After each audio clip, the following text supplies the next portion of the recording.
Why Is This Podcast?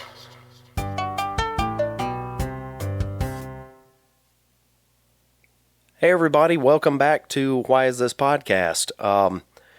As we're recording right now, it's the 4th of July, and if you're celebrating Independence Day, good on you. I personally am not. I'm actually compiling a list of countries that are more free than this one, and you can take that for what it is. But let's just skip ahead a little bit and go ahead and get into the question. All right, last week I asked you about things that you didn't like, mainly your job. Jobs are miserable for the most part, and you know, for good reason. That they call it work because it's work. They'd call it fun if it was something else. But let's talk about fun. Let's talk about things that you enjoy to do. My last week's question,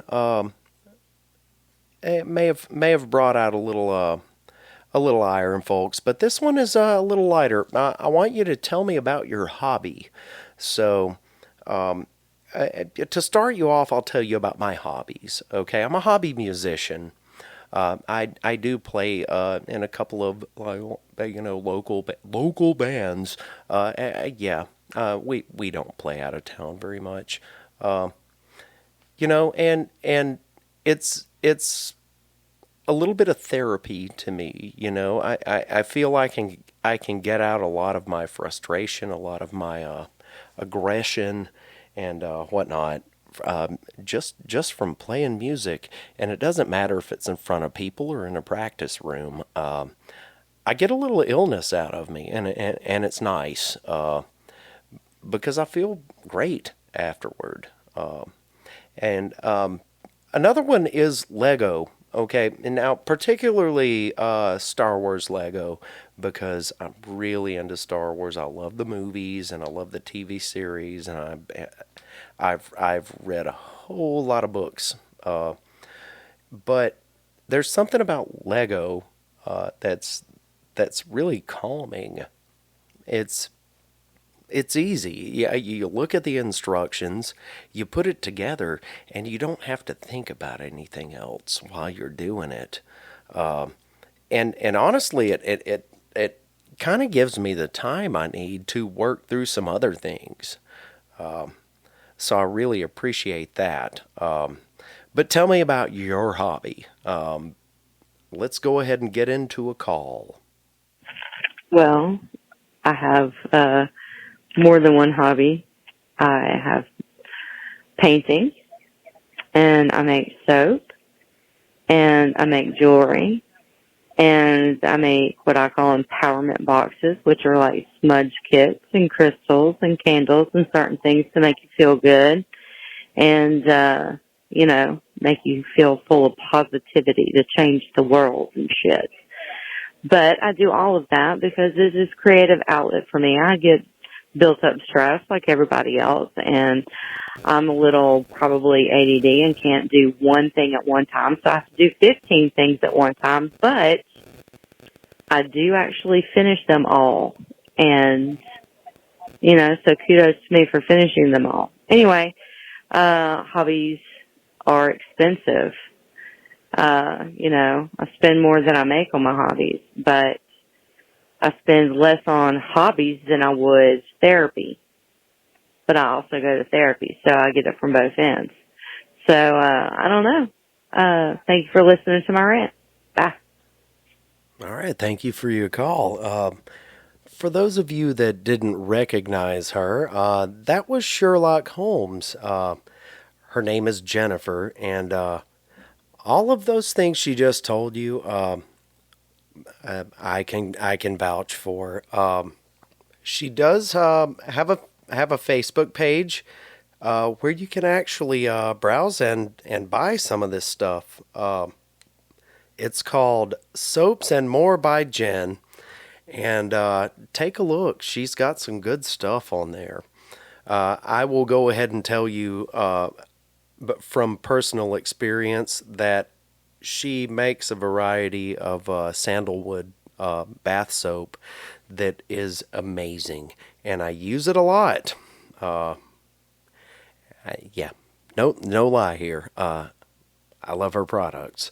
Anyway, let's get into another call and let's hear about our next hobby. Hey, this is Chaz.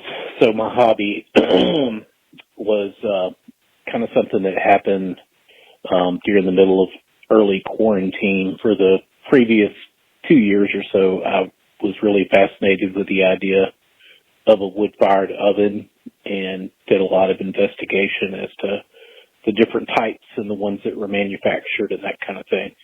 And they were really just way outside of my budget, thousands of dollars. And it just didn't seem like something that I wanted that bad. I didn't want to, buy something for $5,000 or $8,000 and didn't have the money and didn't want to do like a payment kind of thing. And eventually stumbled upon the idea of a cob oven, cob being a mixture of clay and sand.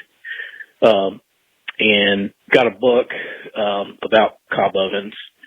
And so it really seemed like something that I could probably pull off. Also kind of having limited kind of do-it-yourself abilities too. Never been a big construction kind of person. It just seemed really utilitarian and something you could do yourself. And so just really never had time to fully do it until early quarantine, and just decided to try it and ordered a lot of the things that went in the oven on Amazon, even got the fire brick through Amazon, and used what I had, used some brick that I had, and my wife, who's real talented in a lot of different ways, artistically, wove a basket out of river birch tree limbs in our backyard. And so went with a method where you basically build a basket and you paper mache over it, and then start doing your mixture of sand and clay. And so that didn't even have newspaper. We weren't leaving at all. And so I used my grandmother's old Tuscaloosa newspapers from the like the 50s and the 60s, like all the important events that happened in the world during those times, like the moon landing, the Kennedy assassination, Lyndon Johnson. It felt really almost kind of like sacrilegious to do that, but it was starting to disintegrate, and I have lots more that I haven't, used to make an oven with. But anyway, that's kind of the origin story of it. But the oven turned out pretty good, really, for something that, I just kind of looked into and did partly intuitively. And so obviously did a lot of pizzas. And Okay, Chaz got cut off, but he did finish his call. Let's continue. so I'm not sure where I cut off. I forgot about the time limit thing. So, blabbity blab blab. I love to cook. It almost goes into the obsession territory. But it's obsession that other people appreciate because they get the good food that comes out of it. And I've certainly had some flops, but by and large, most of the things that I've done in the oven have been pretty great. So anyway, thanks. Bye. Thank you so much, Chaz. And yeah, there's our 3-minute cutoff. No, cooking is a fantastic hobby. I wish I was better at cooking. And maybe, Chaz, you'll invite us over to have dinner with you with something you fired in that oven. It sounds fantastic. And you've got something good to show for it. And I'm really happy that you're enjoying it. I'm really happy that your family are enjoying it. And on that note, let's take a break for a second. We'll take some more calls.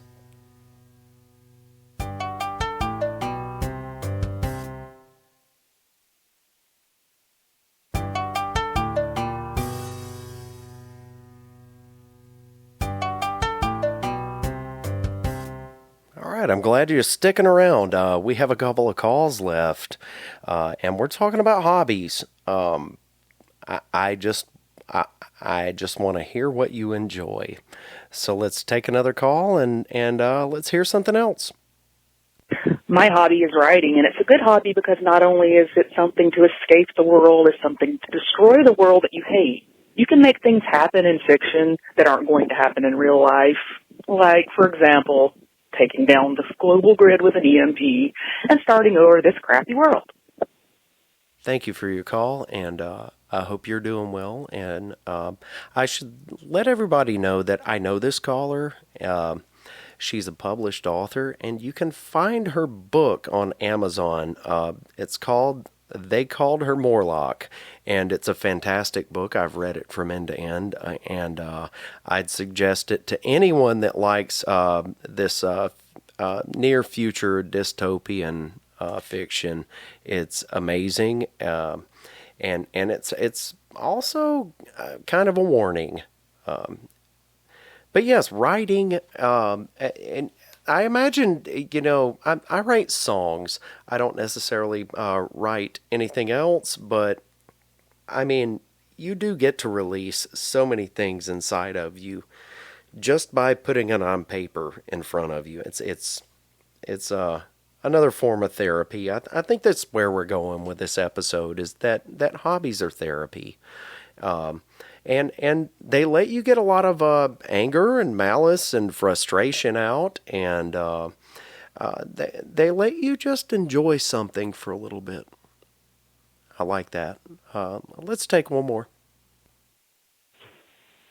I hope it's not too late because I know it's Monday, not Sunday, but my hobby is kayaking, and I can honestly say that every time I get in a boat on a river, I forget about everything else.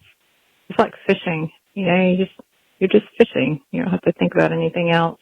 I think it's the best therapy in the world. I think it's a good way to get away from the things that are going on in our heads and just be with the world, especially outdoor hobbies. There is actually what is called outdoor behavioral therapy, and that is what I do and what I love, and I can escape the entire world with that. Yeah, thank you. Absolutely. And we kind of covered some of this on the camping episode. Is that the outdoors are essential to feeling connected to the rest of the world, and absolutely just having some peace and quiet and some time away from the humdrum boredom of every day, getting away from your stressors.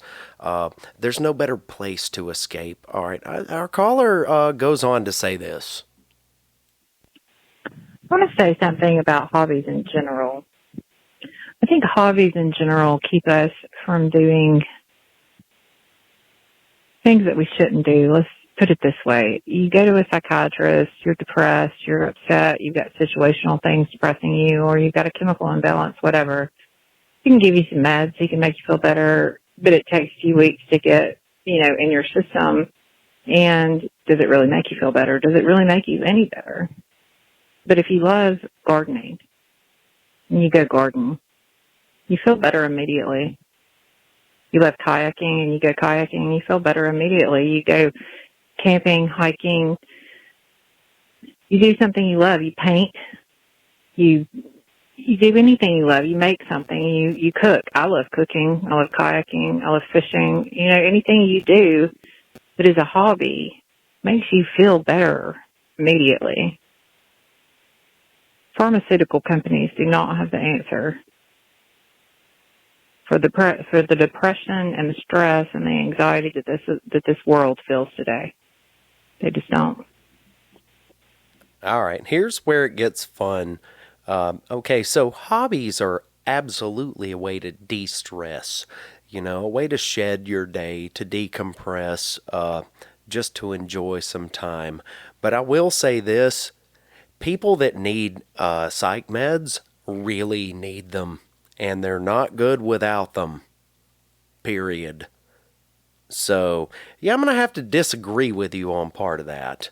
But at any rate, I was glad to hear that you're enjoying your hobby. It sounds fantastic. On that note, let's get into the next question. So it's summer in Alabama, and it starts in May and doesn't end until about October, and we never really have a winter here. So I don't really get to have my cold weather. Now, the thing is I know so many people that hate cold weather. And I really want to know what it is about cold weather that really gets you, because honestly, in Alabama, it rarely got below freezing the entire winter, if you want to call it that. We really had an extended fall and spring. But I personally enjoy a bitter cold. I want it. I want it to be cold.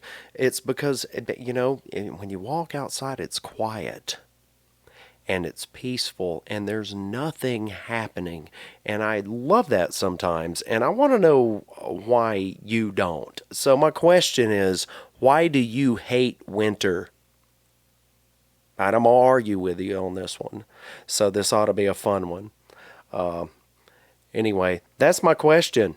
Why do you hate winter? You can tell me all about it by calling 205-530-0354. That's the number to the voicemail hotline. Again, 205-530-0354. You can find me on Twitter at whyispod. You can find me on Instagram or Facebook at Why Is This Podcast. And if you'd prefer to send a message email, you can send it to whyisthispod@gmail.com. I also have a YouTube channel. It's called Why Is This Podcast? And every episode will be posted there, and maybe some extras here and there. So check it out. And if you're a podcast catcher, or if you prefer to listen on YouTube, give me a good rating. Okay. I mean, or tell me what you don't like about it. I'd like to hear that too. Until next time, always ask why.